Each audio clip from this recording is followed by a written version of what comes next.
Hey guys, why are Droid Smiths never lonely? Because they're good at Wow. making new friends. That's So actually pretty decent one, actually. No, I like Oh that my one. God. it's getting to the end of the book, folks. I'm sorry. It's But, getting to the end. You know what? Anybody who watches Young Jedi Adventures, one of the last kid villains is like a droid building kid who only builds droids to be his friends. One of us that stick. Roger, Roger. Jedi. That's not a moon. It's a space station. Always a pleasure to meet you. And my allegiance is to the Republic, to democracy! You failed, Your Highness. I'm a Jedi.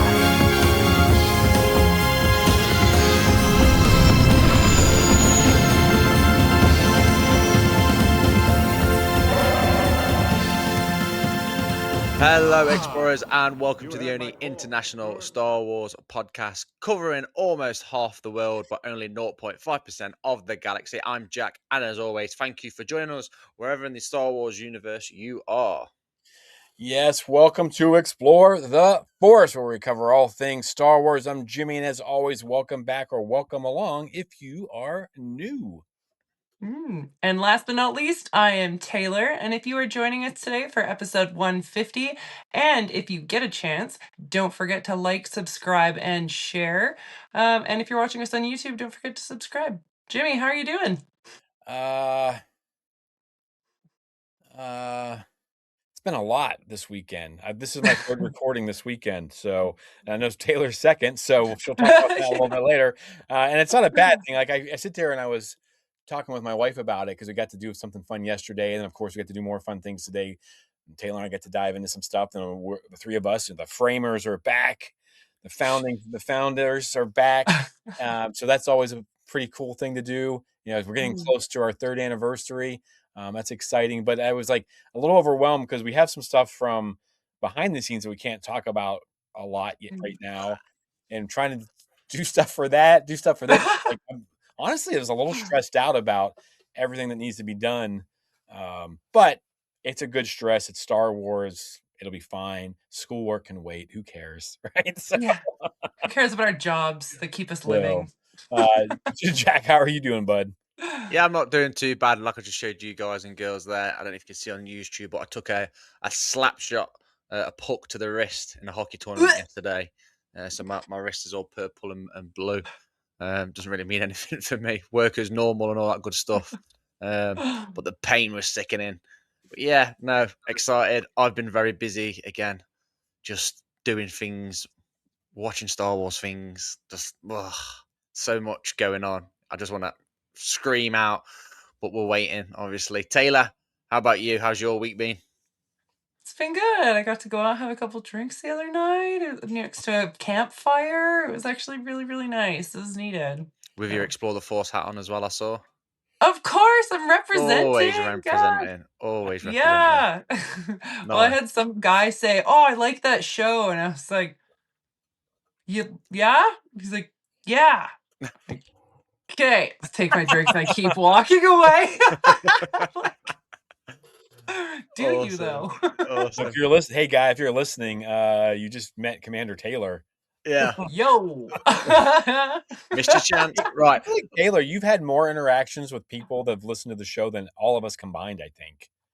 I Like don't I know always have how. You know what? I crazy. have blue hair. Not a whole lot of people out here, I guess, have blue hair and work at the zoo. So I'm pretty recognizable when I'm running from one half of the zoo to the other or That's true. so and that's usually where I meet people. Or at Yeah. Fan Expo in Vancouver, I met a couple people too, which was fun. They Nice. catch me out of the blue. They catch me out of the blue. So, which is always fun. So come say hi to Unintended. me whenever. Unintended. At least you've got blue hair rather than me with no hair. Right. Let's get into this Your blue week's wrist. yeah, Force For my Encounters. ally is the Force.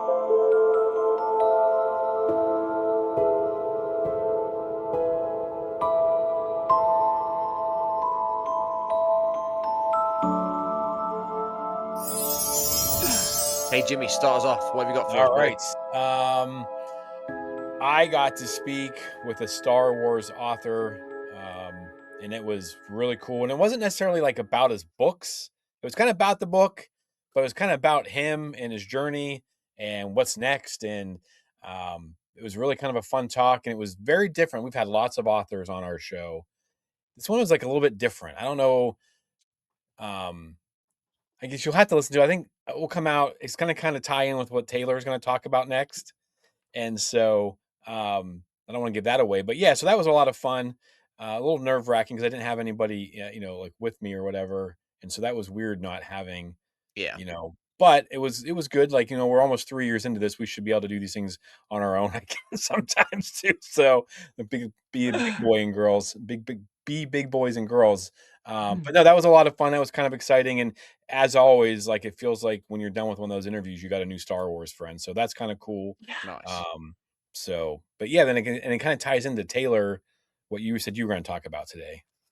Yeah, my Force encounter is, well, as you guys know, I've just been working on my Mandalorian armor just constantly nonstop. So that's just like the most boring Force encounter because I've said it for the last 3 episodes in a row.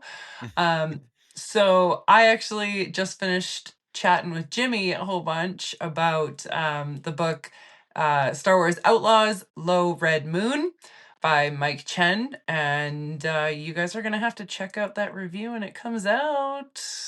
But it was a good chat. Sometime this week, I hope, or this weekend, the weekend. It's like my Hopefully. plan is like a Thursday and then a Saturday if it's possible. We'll see how much time I have. Yeah, there you go. Wait for the stars. Yeah, it's always fun to chat with Jimmy about books. Like, you and I are always on the same page with stuff. And this book, as soon as we got to like kind of the last quarter of it, I was like, oh, Jimmy's gonna love this. It's Yeah. like we start to know each other. So And good. it's an interesting chat too, because Taylor has not played Star Wars Outlaws and I have played it. So you could see it like if you haven't played the game and you want to know if you should read the book, Taylor can kind of, she kind of fills you in on that. And then I kind of come in from the aspect of I've played the game and I've read the book. So Jack, what do you got going on with Star Wars, my man? I've been busy. I've been busy getting us guests. So we have a guest coming on towards the end of next month, April. Very excited to talk to this person. Not been on the show before. Rarely goes on podcasts as well. So yeah, just keep your eyes, I was ears. surprised by this one because you're right there. This person does not do that very often. No, and it didn't really take a lot of swear anyway. They were extremely happy to come on the show. So kudos for us. With looks like Jack's, who can say no? Exactly, and hair like you. Right, let's head over to Batu then and see what news we've got coming out this week.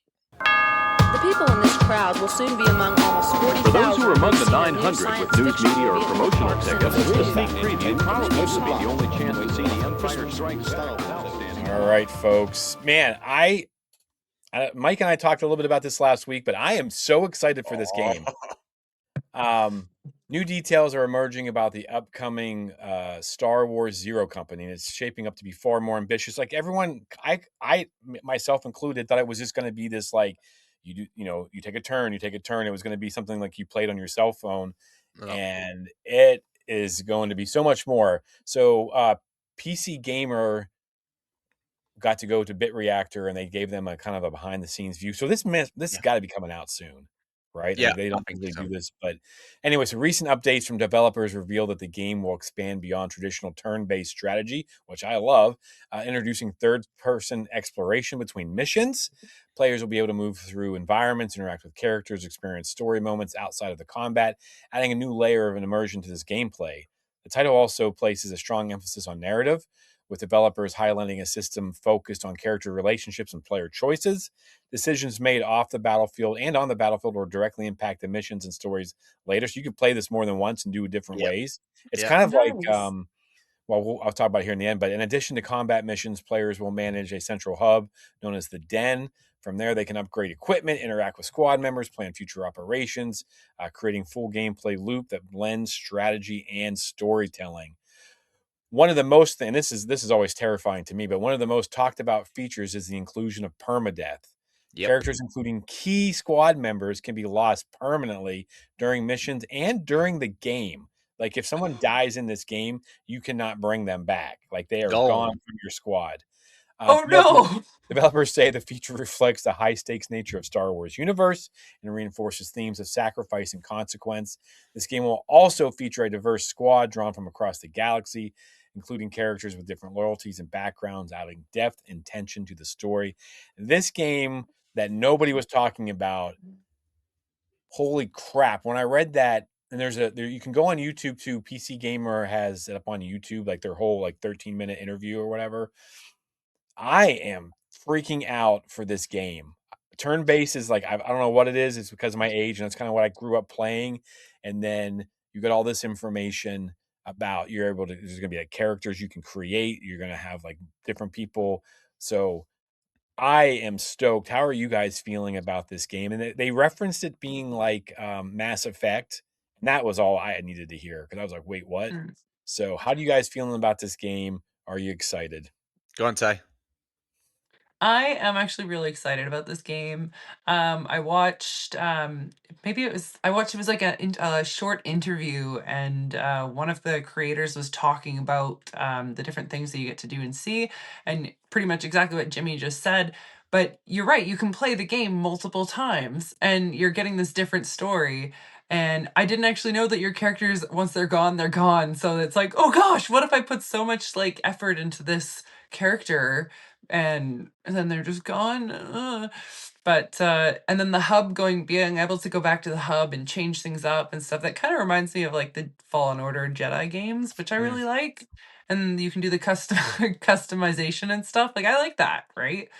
Um, so I'm excited for it. It's gonna be good. What I about you, can't Jack? wait. I can't wait. Yeah. I've played XCOM and honestly, you put so much time and effort into characters, even like designing them and all that. And I know that's coming in this. And then they Yeah. die and they're gone. And you're like, oh dang. Oh dang. And The it gets worse, stakes. yeah, because you can name them all as well. So I don't know if you can name them in this, but imagine like we've got a little Explore the Force mercenary squad going, and then That'd next be week awesome. I'm going to be like And he's just tune in gone. next week to see who we've lost this time. Unfortunately, Jimmy's gone. He got blown up because Taylor didn't save him or something. Like honestly, there's loads we can do with this. Like it's so much fun. The XCOM games are. Oh my Yeah, gosh. this is going to be up there for Game of the Year contender. XCOM 2, absolutely. You I know, was it's going surprised to be by good. that comment in that article. I'm telling you, I don't. It's really weird how like low key this was, and then all of a sudden, Boom. it's just kind of exploding. And you make these references to XCOM. You got the people from XCOM writing this. You have Yeah. also too, not to be the narrative developer and director is also the same guy who worked on the first two Jedi games. Yeah. So, like it's coming. Like this is gonna be good. It's going to be epic. Oh, It's Yeah, going to be epic. And they should do stuff like this and keep it going. Keep it going. yeah. The So storyline I've heard rumors of, I've seen things about a bit being a Republic officer, but they're still keeping a lot under wraps.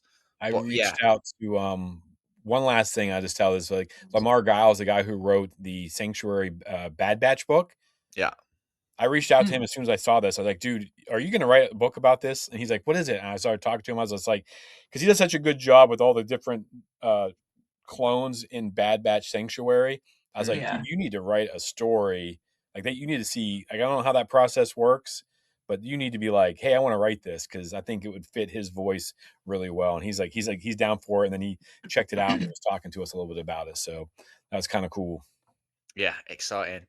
Star Wars Day is obviously just around the corner, and Disney have officially unveiled a brand new look for this year's merch. And funnily enough, it's the Mandalorian Grogu. The 2026, I know, right? May the 4th Shocking. logo merch collection has been revealed. It's nice design. The updated logo appears across a wide range of apparel and collectibles. And again, it's making a shift towards one of the franchise's most popular modern storylines. And we said this on last week's show how much this relationship is so important to Star Wars at the minute. Um, Merch sells. Obviously, you just look at Jimmy's, Taylor's, My Little Gathering, and behind us. We've seen it on the logo of T-shirts, hoodies, hats, collectible pins. People go mental for. Obviously, we had the Yeah. release, or the news of the release of Shadow Lord Maul's Apprentice lightsaber collection as well. Again, that's as Mhm. always going to be a massive hit. Obviously, the full lineup's going to be available at Disney parks as always, and I think it begins on April 4th, and then obviously runs through to May. But it does look good, to be fair. There are some things I do like. I'm gonna pick myself up a hoodie if I can. Anything standing out for Mm. you, Jimmy? Yeah, I don't usually get into this stuff, but I wouldn't mind having something to wear to the premiere. I don't Yeah. know if people know this about me, but I usually dress up like Obi-Wan Kenobi on May the 4th, so I've got my attire all ready to go. But Mm. the kids always Oh, kind of get a kick out of it. But yeah, I wouldn't mind having something. Some of this stuff looks kind of cool, and it's Yeah, just convenient that it ties into the movie. And then next year will probably be Starfighter, so we've got this little tradition maybe moving yeah. forward. That's pretty awesome. What about you, Taylor? Are you gonna get anything? yeah, I'll probably get a shirt. I like my Star Wars t-shirts, and then eventually when they get too ratty, I just sleep in them. But I like, yeah, definitely I'm gonna grab something like that, and probably pin. I like putting Star Wars pins on my purse, so and then they fall off eventually. But I do like the new logo too, so it's cool. Nice. What other news you got for us, Tay? New high-end collectibles from Hot Toys are giving Star Wars fans a detailed look at what's coming next, just in time for the build-up to May 4th and the upcoming film Mandalorian and Grogu. The company has officially unveiled the new wave of figures centered on the fan favorite duo Din Djarin and Grogu. Leading the lineup is highly detailed. Uh, oh goodness, The big small 1/6 the scale. one Yeah, six, oh god, scale collectible set featuring Mando in full Beskar armor, complete with a lifelike head sculpted, modeled after actor Pedro Pascal. Really? yeah. Oh, sorry. And a screen accurate weapons. Grogu is also included in the set with improved sculpting and the ability to magnetically attach the Mandalorian's back. I'm struggling, evidently. You're doing good. Mirroring their on-screen partnership. Pre-orders for the figures are already live with a release expected late of 2026, so late this year. Yes. So, in a nutshell, two new hot toy collectibles, as always, for the hot toy collectors amongst you. I really like these. I am tempted, like You super you're tempted, gonna get especially. Mm. do like you did last time Yeah, with your accidental order. yeah. Well, my birthday's coming up, so and it is in May, but we'll Uh, see. We'll see. But yeah, I do really like it. It's one of the first They ones I've seen that does look lifelike to Pedro wow. Pascal. Yeah, I mm. didn't So know if I seen him without the helmet on, but man, it looks good. it looks really Isn't good. there an Zelen too, isn't there? I thought I saw an Zelen one as well, but yeah, they Yeah, look there is one. Mm. these things are amazing. Yeah, I haven't seen the one with just Paige's face, but I did see the other ones, and they are actually really detailed and really cute. They're So pretty yeah. impressive. They're Scary not yeah. accurate. not cheap. No. Mm. All right. And I think this is our last bit of news. It's a pretty big one, though. A surprising comment from actor John Boyega is sparking fresh speculation about the future of Finn in the Star Wars universe. Appearing on stage at MegaCon Orlando this weekend, Boyega, best known for playing Finn in the sequel trilogy, was asked about the possibility of returning to the galaxy far, far away. During the panel, a fan just screamed out, "Get Dave on the phone," referring to Lucasfilm's Chief Creative Officer and President Dave Filoni. Boyega's response immediately caught attention. The actor said, "I actually have, suggesting that it may have already been in contact with Filoni about the future." A brief comment was quick, set off discussions, but nothing else really was said about it. Obviously, Dave Filoni is a central creative force behind recent Star Wars projects like The Mandalorian and Ahsoka, is widely regarded by fans as someone who could further develop Finn's story. The character, originally introduced as a stormtrooper who defects to join the Resistance, has long been seen by audiences as having untapped potential. While no official announcements have been made, Boyega's remarks has renewed hope that Finn could return in film or the Disney Plus series. So, how'd you guys feel about this when we posted that earlier this week? Yeah, I'm excited for this. I hope it happens. I want to see more of Finn. Again, like some of the things in Rise of Skywalker, or just the sequels in general, there's a lot of things that they missed out on or opportunities missed, in my opinion. So I'd like them to tie it up. Um, I hope it happens. I could see it happening, but I don't know. We'll see. Taylor?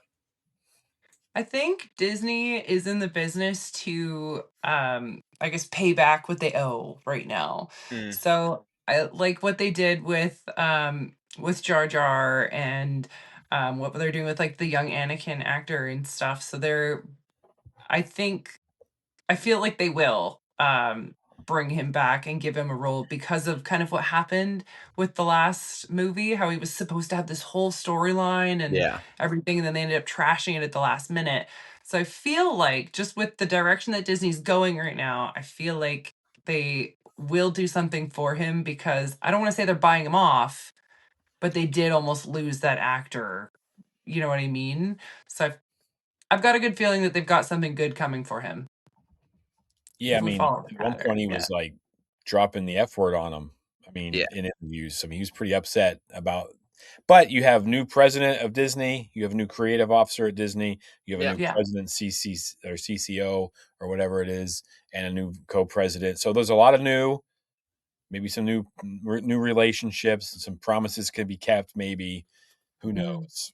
So Yeah. I'm excited for it. I also probably assume that Simon Kinberg's trilogy is going to feature Finn, and Dave is good friends. I mean, Dave and Simon have worked together on tons of things, so he's probably like, you need to get him back for me.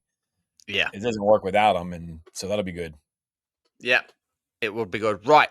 Let's get into this week's main show then as we continue our road to the Mandalorian and Grogu. It's just a simple jump to hyperspace and we're there. What's so tricky about that? Plenty. Can't plot a direct course to Kessel. You might wanna buckle up, baby.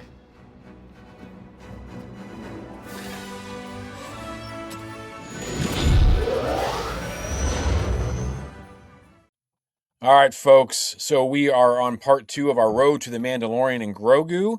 Today we're going to talk about bounty hunters. Not all the bounty hunters, but one of the bounty hunters, Embo. And just to kind of give you guys some background, he was in 1, 2, 3, 4, 5, 6, 7, 8 episodes of the Clone Wars. So there's not a lot of time to fall in love with this character. Nope. He's been in comics, and now, more importantly, we're going to see him in the Mandalorian and Grogu movie. So we thought we'd kind of introduce this character and talk about who he is, what he is, and what we think he might do to the show. And that's kind of who Embo is. I was just going to read this real quick. This is from Wikipedia. It says, because he's a Kyuzo, I think that's how you pronounce it. Yeah. Span a wide range in terms of height and build, with some members of the species towering over most other humans, others considerably smaller in stature. For example, the well-known bounty hunter Embo was lean and stood 1.99 meters. What is that? It's like 6 feet tall. It's pretty Something tall, like yeah. that, like over 6 feet tall. While Constable Zuvio from the sequel trilogy was stocky and only stood about 1.6 meters in height. In addition, some had 4 digits on each hand, while others had 5. Some Kyuzo could also be force sensitive. Kyuzo lifespans significantly exceed those of humans and other species for a similar longevity. One, Sav Maligan from the High Republic comics, born circa 397 BBY, it was still alive in 231 BBY, making Sav 166 years old the last time we've seen them. So these creatures can span all kinds of stuff. We watched a little bit together just before we got on here of what Embo does in the Clone Wars. His very first episode being Bounty Hunters, season 2, episode 17, and he's voiced by Dave Filoni. What do you guys think of Embo? Like, I know, like Taylor, like you weren't super familiar with him, but you recognized who he was, right? Yeah, so I don't know him. Like you said, there's not a whole lot of time to fall in love with this character, even though I'm sure there's people out there that absolutely love him. And from the clips that we saw, it was just like, he is a bad. Amba Jamba. Yeah, and but I do remember, so the one episode that I really remember him from, which I think a lot of people will, is the episode where Obi-Wan has to pretend to be a bounty hunter, and he like puts on a whole new skin or whatever, and they're all in the box, and all the bounty hunters are all trying to get out of the box, and they're all just getting killed and wiped out, and Embo is one of the people that actually survives that whole thing. So he's looks pretty freaking cool in the Clone Wars to me at first glance. So I am super stoked to see him in live action, but I'm also worried at the same time. Ugh. What about you, Jack? You love the bounty hunters? Yeah, this is why they're my favorite thing, I think, in Star Wars. They're just also unique in their own ways. He's a badass. I think the character itself it comes from a guy called Kung Lao from Mortal Kombat. So he's a guy that throws the hat. Mhm. Essentially, it's dead sharp and chops people up. That's what I picture. Again, Okay. with his moves, etc., how he operates as well. No nonsense. Again, from what we do know and what we've seen from Clone Wars, we do know he has some form of a heart as well and emotions. So he's not just a cold-blooded killer as well. But no, Mm. I am so stoked to see this guy in live action. It's going to be pretty special, I think. Yeah, remember when we heard these rumors and we're like, Yeah, "There's no yeah, way! Like, how are they going to bring this 6 foot whatever character, crazy hat?" And I've seen some cosplay that's phenomenal, so I'm like, it can be done, yeah, but I Yeah. was a little bit nervous because sometimes when they bring things from cartoon, from animation to live action, it takes a couple of series. I mean, think about Ahsoka, like the mm, transition from yeah, Mandalorian season 2 to season 1 of her own show, and then things are going to be improved in season. But we don't get that much time, so they need to nail this right off the bat. yeah. Yeah. But I am excited. What stands out to you guys? Like, what makes Embo unique? I mean, if you were growing up with the Clone Wars or you're watching the Clone Wars, I mean, you see him right in season 2. Like towards the end of season 2. That's our first like real introduction to him, Mm, and that episode is insane. Mm. And that episode's actually, I watched it last night, and it was like in memory of Akira Kurosawa because there's 7 of them, and yeah, so it's like the Mm. 7 Samurai. I mean, it's basically a retelling of the Seven Samurai in a 23-minute little Star Wars clip. So we get Hondo in it. But so what to you stands out about this bounty hunter, about just the character? Because we don't get a yeah. lot of dialogue, like Jack, like you said, but No, as we see them, as we see him down the line, I mean, he ends up having what they call an Anuba, which is like yeah, that scary dog, also yeah. named Marak.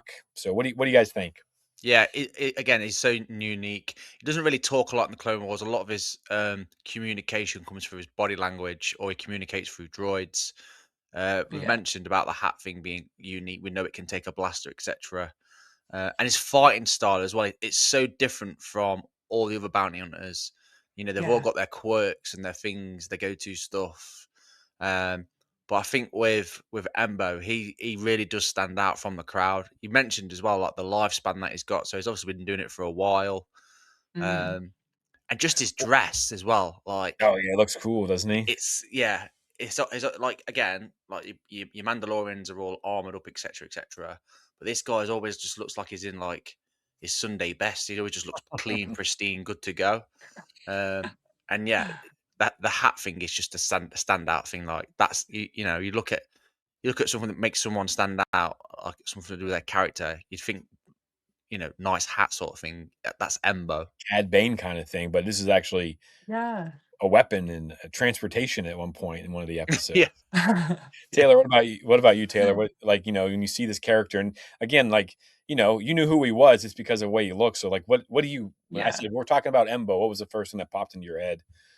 Um, actually, the first thing I think he even said that he's like a lean, tall character, but he's incredibly athletic. Like, I know it's the mm, Clone Wars and the Jedi are jumping around everywhere, but look at how he's in the air using his head shield spinning and he's getting blasted at. Like, this yeah, guy can fight. And like Jack said, he's so unique in his fighting skills, but also look at his past. Like, he has worked with so many different people. He's worked with Boba Fett. He's worked yep, with Anakin Yeah, Skywalker. He's worked with yeah, farmers, right? And he's good with animals, Spooky, and evidently. yeah. So just how, yeah, I guess just how he moves. Yeah, I kind of want to talk about what we see in the show and what we think we're going to get a little bit later on. But yeah, I just think like I forgot about the episode, the Magnificence, this whole Akira Court. Mine was whenever I think Boba Fett's trying to like trick Mace Windu or to capture Mace Windu, and like yeah, yeah, Jimbo's like jumps in his hat and's like sled riding down like Christmas yeah. movie, and just I thought that was pretty cool. But then rewatching some of the episodes last night, first I would like to say how ridiculous was the Clone Wars? Like the stuff that happens in that show. Like I haven't watched the Clone Wars in a very long time, it's just like the box. I'm like, this is insane. Like the stuff that they did in the Oh. Clone Wars is so out there. I hope that we see some of this insanity in some of these movies moving forward now that like Filoni's in charge. Yeah, I yeah. want to see the box in real life, or I want to see. And he will. Yeah, you're probably right. And of course, for me, I love my dog. So, Marok, the Anuba being there. And again, we don't think that Marok is still alive. Because at the end of the Clone War, or at the end of the Republic, something about he was working for the Republic and then retires and it's like a farmer or something. And obviously he gets called back out for whatever we're about to see. So, but I love the fact that he loves his dog, his Anuba. I think that's pretty cool. And I'm sad. And, we get to see a couple shots of a new one in the trailers for Mandalorian Grogu. So that'll be interesting. Yeah. Let's not forget as well, it's a small little companion droid that helps him translate everything. Because again, with Embo, he doesn't speak Does Dave Filoni voice him? And because Dave does like the sounds, and every once in a while you catch okay or Padme. You hear these this every once in a while. Are we getting Dave Filoni voicing him in the movie? You think? That's a good shout. Hopefully, I believe so. I reckon we will. I mean, I wouldn't see why you wouldn't, but yeah. All right. And also, before we move on to the next part, because I think it's important for segment number 3 here, but I was reading that thing and it said some Kyuzos have been known to be force sensitive. I don't know if we've ever seen it. Well, we have seen the Jedi. We've seen Sav, right? You get the Sav wanted to be a pirate and was working with like Maz and Therm Scissor Punch, and was it Dexter Jester was in that group, and like it's a really fun comic, folks. If you haven't read it, it's from Phase 2 of the High Republic, I think.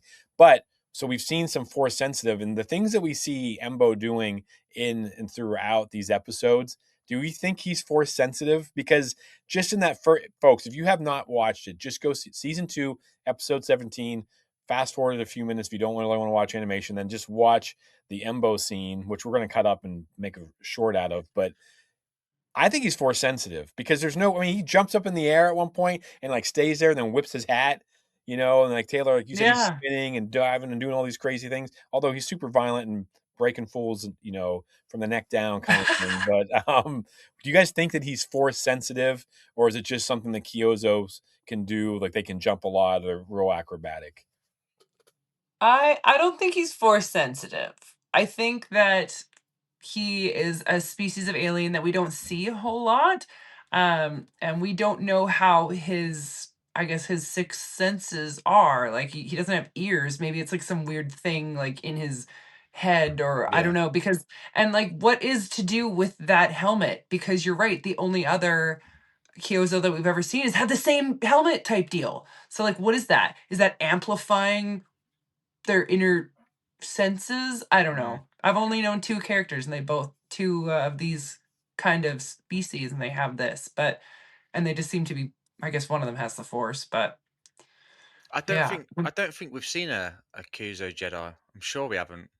Just in the High Republic, we just have. in the High Republic. That's it. In the comics. You see her as like a child That in the makes sense. far back, and then you see her as like an adult in the normally with latest one. these sort of species, they are like a warrior culture anyway, so they are agile, and whatnot. But again, as always happens with this show, like I'm talking about things and theories are popping in my head. It might even be jumping ahead of the segment stuff, but I'll come out of it anyway. I think he might be force sensitive, and I think try to piece things together from the trailer. Now, in the trailer, you hear Din Djarin saying that he's not going to be around forever. He's going to outlive him. Obviously, when we've done our research on this, on Embo and the Kyuzos, and we've said there that they far outlive the human race. And Jimmy at this rate, while he's dying, drinking his drink, he's already dying. I think he might. I think he might take on Grogu if Din dies in the movie, and I think he might be force he likes sensitive. his pets. Because you imagine, like we're on about it now, like how frigging cool would it be to have this guy turn into a Jedi? Imagine Grogu with a little saddle on the back of that Anuba, just kind of riding. That's what I'm thinking about, because you got Grogu in his little basket thing that hovers, off he goes. I can just picture it now, like Embo just taking his hat off and just slinging Grogu and the hat together, like, go get him, boy. How wild Yeah. would that be? That'd be kind of crazy. Yeah, we'll But see. Like when we get the week before we get to Mando release, we're gonna have like a guessing game kind of thing. We're gonna send out a bingo card. yeah bingo card. We're gonna Yeah. send out like a voting thing. Who lives, who dies, what Yeah. happens, that kind of thing. Like we did it for one of the shows or episodes or something a Yeah, it was while ago. Skeleton Maybe Crew. it what was it? It was Skeleton Crew. Remember, it was like, Was will it we see a Skeleton Crew? Jedi? Okay. Yeah, yeah. Yeah. So, yeah, I don't know. A Force sensitive, like the stuff he does in the animation, if he's gonna pull that stuff off in the um in the movie, Mm. then it'd be cool if he was Force sensitive because we see him fight Savage and Maul, and he holds his own for a while and then kind of gets Yeah. tripped up a little bit. And usually, so yeah, it'll be interesting to see what happens there. And that kind of brings us into why I wanted to talk about this because we don't know. I'm trying to decide like, do we talk about the movie first? We talk about this first. I think it all kind of mixes, so we'll just kind of Yeah, go yeah. with this part. But we assume from the 500th of a second we see Embo walking up in the darkness in the rain that he's on Navarro, I think, and he's like either going to like kidnap or Grogu nap, Yeah. or whatever. I don't, we don't have a creature name, so we don't know what it is. Baby nap, the child nap, Grogu. Child napper. So if Din comes out full ammoed, full, charged, who's going to win in this fight? Are they going to fight? I guess we can just do it Yeah. now. We'll talk about it later too. But these two are going to fight each other, yes or no? And then if they do, who do you think wins? Because I mean, you've seen what Embo can do. We've seen what Mando can do. Mando can adapt pretty well. I'm gonna go for Mando on it, purely because he's got more tricks up his sleeve as well. Whereas Embo's pretty much what you see is what you get. I don't know of any like sneaky flamethrowers or anything like that. He's got the hat. Yes, he's got his agility, his fighting style. But when it comes down to it, I think Din Djarin is very adaptable. So for me, he's gonna edge it for me. Mm. I think I love me some Din Djarin, but he's not the fastest guy anymore. And now he's got some Oh. injuries and stuff too. That's a good point. I'm just thinking like I'm thinking all the times that Grogu has saved his butt. And like what if Grogu's not there this time? Then I think that Embo might come out on top, but I don't think it's going to be the way that everybody says. And like I said this on that other podcast that Jack and I went on, the fan con one, that I think he's actually there on a good purpose. Like I don't think he's actually there to fight Mando and Grogu Oh, really? because I'm gonna have this complete opposite side because like you said, he does have a little bit of heart. He has a ton of life experience, so maybe it's something different. And did they not just have a big like bounty hunters like unite Yeah, thing like in guild. the Yeah, last yeah. so I'm thinking that he's gonna be there to help him like with a job or like something's happening where you're coming to. Because I'm sorry, Jimmy, if you were going to some guy's house to beat him up and steal his kid, were you gonna bring your dog with you? Well, I mean, it's one of his weapons, but I wouldn't bring my dogs because they would not be any good at all. But this Yeah. dude was pretty Well, good at fighting them, I think. But yeah, I know what you mean. and he doesn't bring the dog on every mission in the Clone Wars either. No, he doesn't So even you have. do see him, but he's not in every episode. So that's what makes me think he's bringing his dog. He's walking Yeah. to the front door. He's literally walking to the front door. Like, I come hadn't on. thought of that before. Maybe that's just some complete mislead on their part. I hope that's right. Taylor, I hope you're right. I hope that's a team up because that would be phenomenal. If they do Yeah. fight, I I feel think like they still will fight. Embo But I kind think of, I don't know, like who knows how old Embo is at this point too. But I Mm. just don't think Din. I know that Mandalorians, the whole thing is based on being able to fight Jedi, but Yeah. I don't think that watching them train in season 3, I'm sure as heck not going to that training sequence. They ain't beating anybody. But I lean towards Embo a little bit just for the fact that I don't think he's had that experience. But if you wanted to say like Bo Katan or somebody who actually grew up Yep. on Mandalore, grew up with those traditional fighting styles, I don't think it's like I just think it's Din not having the experience that he needs. Mm. But I can see going either way, and I had not thought of that, Taylor. I really hope that it's a team up, because that would be pretty cool if we started getting some live action Embo. Think about that, Embo Yeah. and Zeb and Hut. I mean, that's quite the team up. Yeah. So for everyone was like, "Oh, she doesn't know Embo." Oh, take it. That's a good take. I mean, it could easily be just some misdirection. It looks dark and scary and Yeah. whatever. So, We'll see. yeah. Movie connections. Let's talk about, since we're kind of there, and Taylor just blew our minds on this whole peaceful, loving Kyuzo bounty hunter who's turned over a new leaf and basically is just a nanny now, right? It's in Taylor's eyes. It's just Embo the nanny, not the bounty hunter anymore. How do you think that? How do we think? Is he dying in this? Is he living in this? I mean, I guess it all depends on your point of view of like Taylor. Like, what do you think? Does he live? Does he die? Is he going to be one of those characters that we're like, oh, we love you, and then he's going to take a round for Mando in your universe, right, in your head canon right now, or is it going to be one of those things where he's working for the Hutts and something crazy happens to him?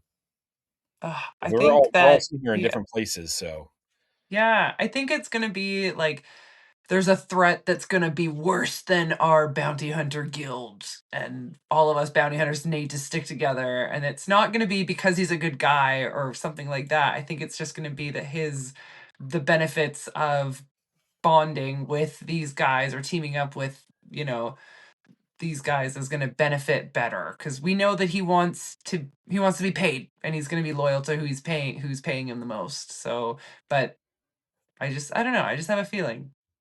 So nice. How about you, Yeah. Jack?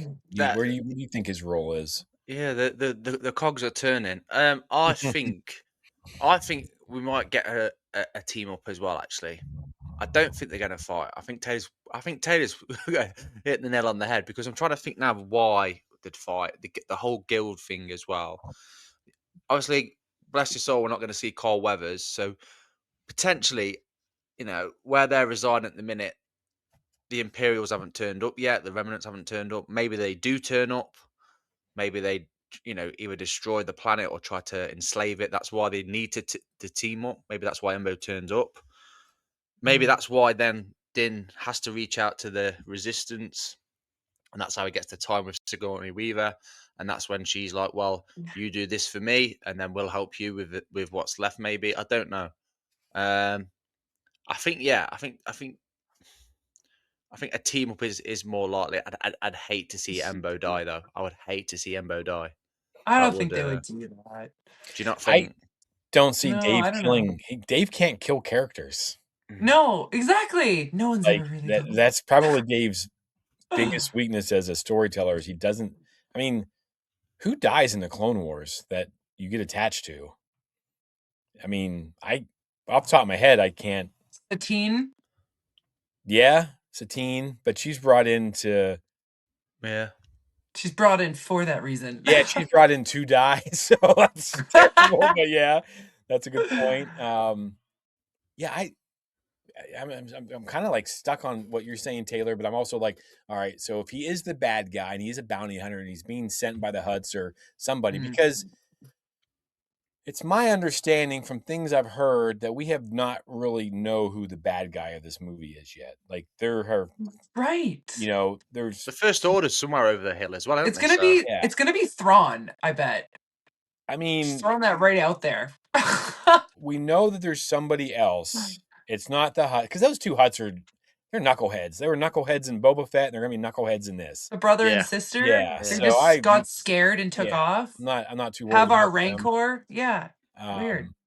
Man, I think I would love it because now, like Jack, like you said, like I want to see Embo in like the sequels or like in the Rage yeah, trilogy. I want to see Embo show up, because I mean they can live 200 years or whatever it is. That would be cool to have something that connects that, and it's like this minor character. Like if you think about how much people love, like like um, Boba Fett because he didn't talk, and other characters are like similar to that where they had these little pieces. But imagine just seeing like Clone Wars, the Mando and Grogu movie. he disappears for a while, and we see him again, and then we see him all of a sudden in that. Like, you got this character that kind of ties all this stuff together. That would be really cool. I've always enjoyed the stuff he's um, in the Clone Wars. I really like your theory, Taylor. I do think he's going to end up being, because he was working for the Republic. Yeah, he got paid off and is then took a job or whatever and was forgiven my brain is or going like whatever. 2 different directions with this. Like, I'm having a hard time like kind of pinning something down because my brain is broken because Taylor broke it. So We'll just, you know what? We'll see how many explorers put it on their bingo thing. You know, yeah, we'll go. Oh, let's do a poll. we can do. Yeah, we will. Yeah, I'll put that on. I'll put that on the podcast. The Spotify will put a poll up there, and Yeah. so. And that kind of leads me to the last little bit. Embo's bigger galaxy, do we want to see this character? Like, I kind of do move on, and be part of this galaxy. Like, he's in the Clone Wars. He survives the fall of the Republic. He survives, he's active in the New Republic era now. Do you think, like, are those characters important? Kind of like what I said. Is it important for us to be able to see characters that we recognize in,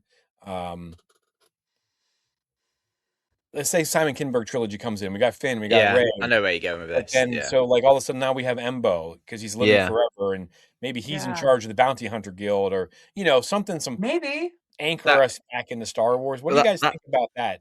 That's exactly it. That's exactly it.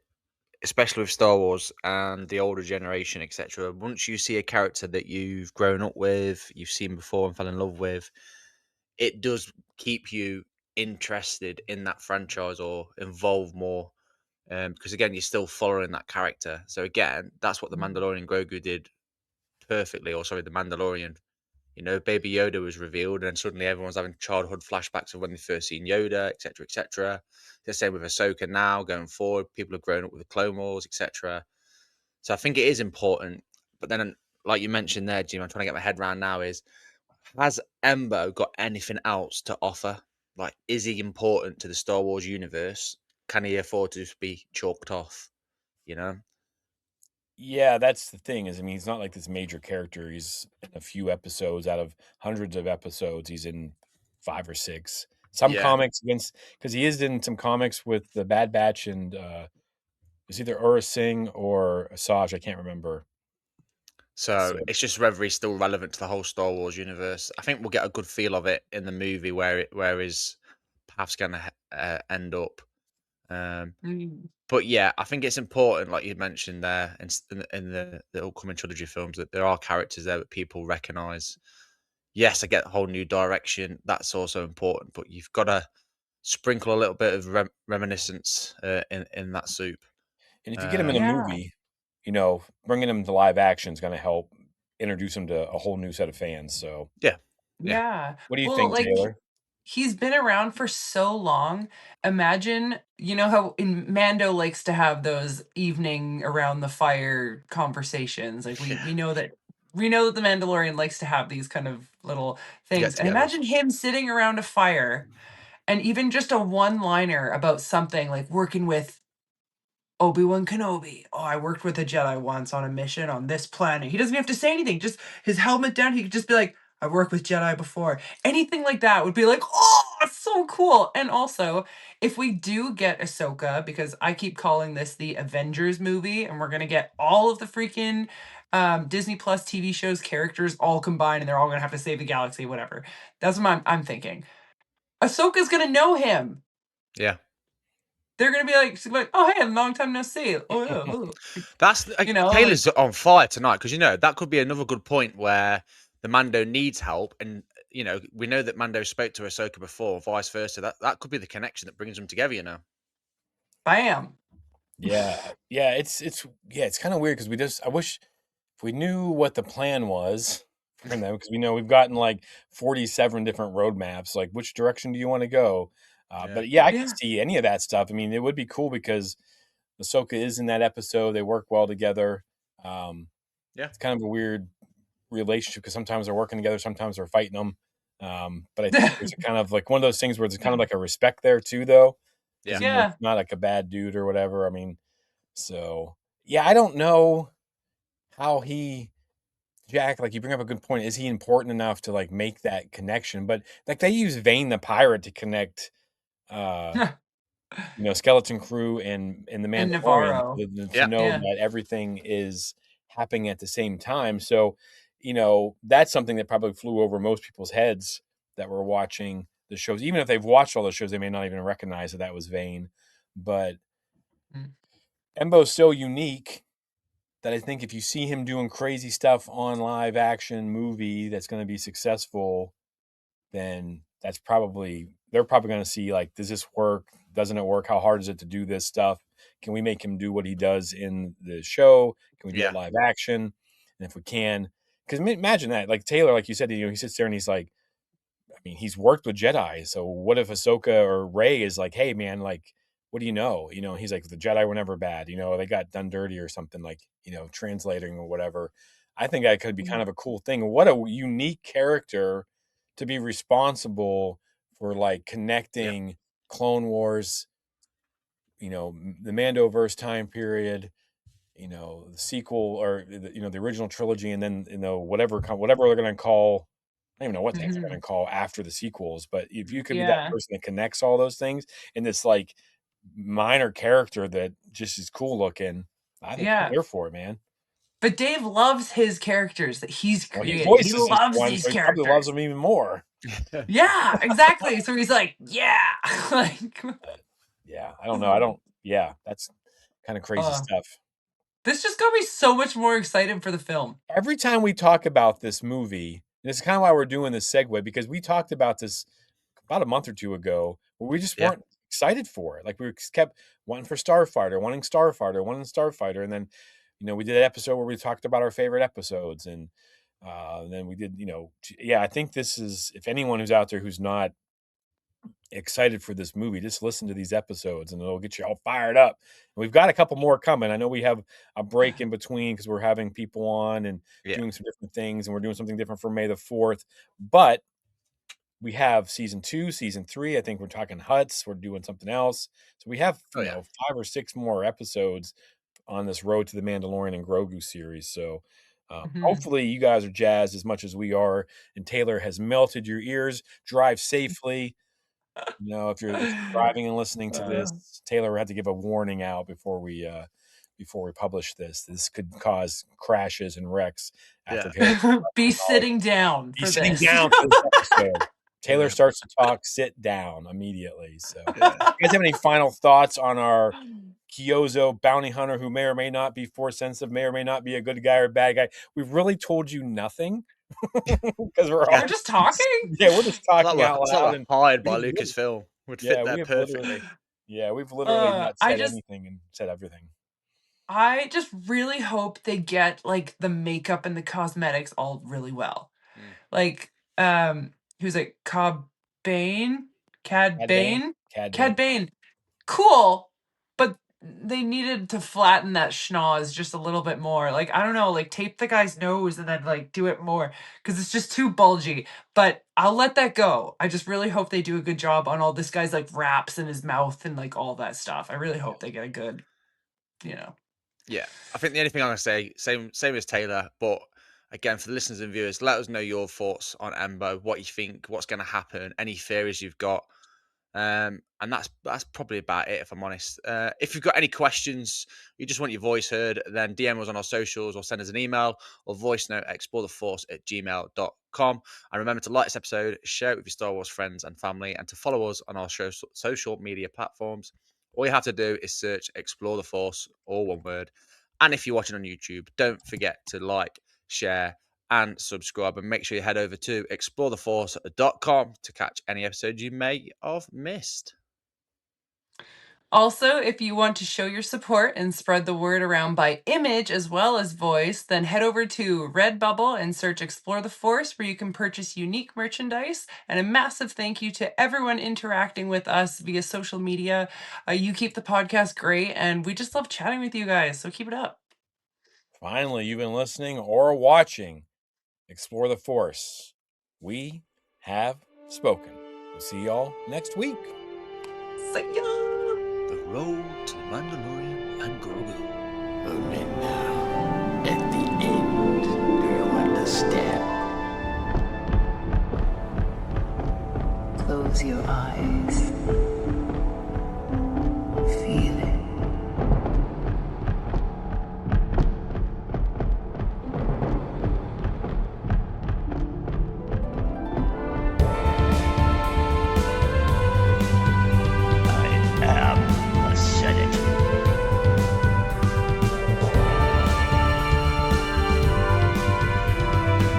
Wise as Master Yoda, as powerful as Master Windu.